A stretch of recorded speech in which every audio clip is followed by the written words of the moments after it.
Hi everyone and welcome to Linda's Italian Kitchen.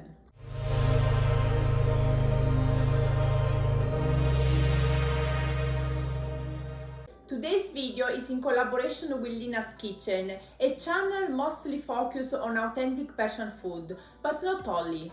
I love recipes from Lina's Kitchen because they are so well explained, and bonus point, they are also healthy.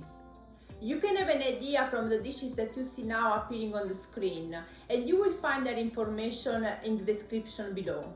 Check her channel, I'm sure you will love it. Today's recipe is about a technique. In fact, I will show you how to cook pasta risottata. That means that we will cook pasta using the same procedure that is used to cook risotto. Basically, we will cook the pasta in its own sauce, and doing this way, the starch released from the pasta will make the dish very creamy.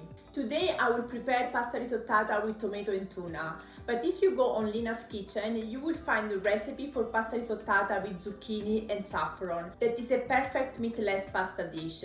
And in this picture you can just see how good their dish look like. Doesn't it look amazing?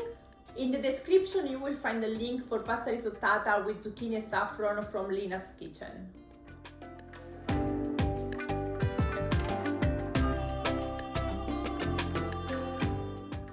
It's time to start cooking. Today's ingredients are for 2 servings. To prepare pasta risottata you will need very few and simple ingredients. Today I will use 4.5 ounces of pasta. I decided to use bow tie, but you can use any other pasta, like for example cavatappi or penne or rigatoni.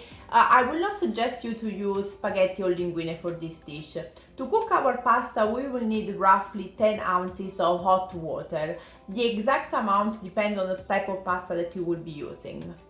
Then we will need some tomatoes. Today I decided to use a half pound of fresh cherry tomatoes, but you can also add 6 ounces of tomato sauce.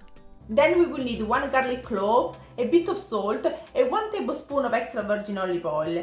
And using only those few ingredients, you will have an amazing pasta risottata. However, today I decided to make it a bit richer, and I will add also some tuna. Here I have 1.8 ounces of tuna. Then I will add also 1 ounce of olives. I'm using both the black and the greens. And 1 tablespoon of capers. I will use also 1 teaspoon of anchovy paste to enhance the umami taste. Half teaspoon of chilli flakes. And finally, I like to add some fresh parsley. All those ingredients here are optional, therefore it's up to you what you want to add. Okay, let's start preparing our ingredients. I will just slightly crush the garlic with a knife.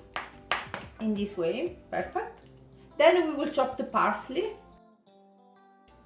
And finally we will halve all the tomatoes. If you decide to use the tuna, I suggest you to break it a bit, just using a fork, in this way. We are now ready to start cooking.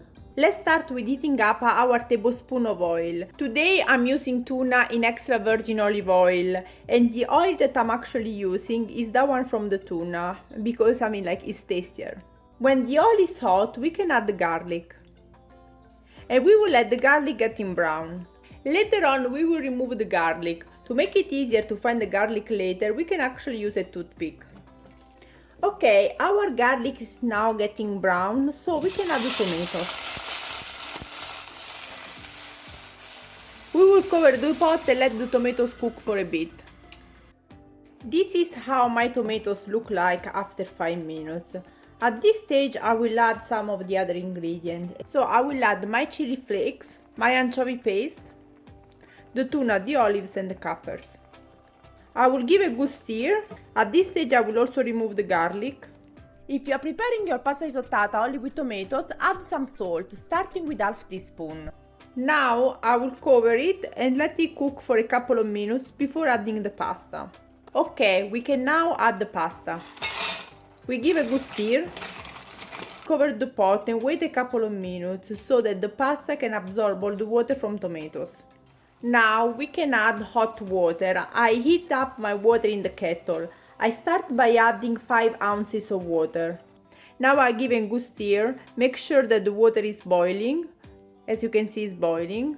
I decrease the heat to very low. I cover the pot and wait roughly 5 minutes. After 5 minutes I give my pasta a good stir. As you can see, there is still some water, so I don't have the need of adding extra water at this stage. I will check again in 3 minutes.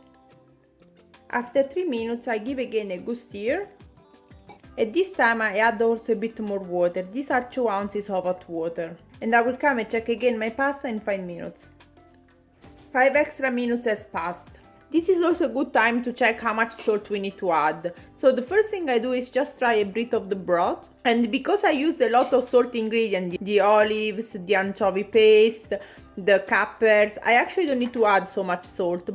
But I will just add a bit and just check the broth to see if I'm happy with the amount of salt. I will try also one bow tie to see how long they need to cook. My bow tie are actually nearly done, so I will not cover my pot anymore and I will let less of the water to evaporate like that. At this stage I also like to add a bit of parsley.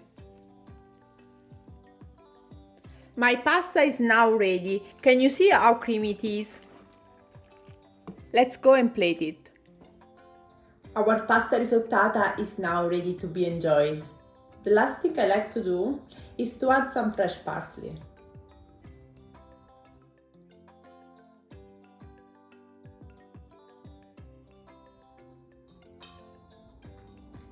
Buon appetito!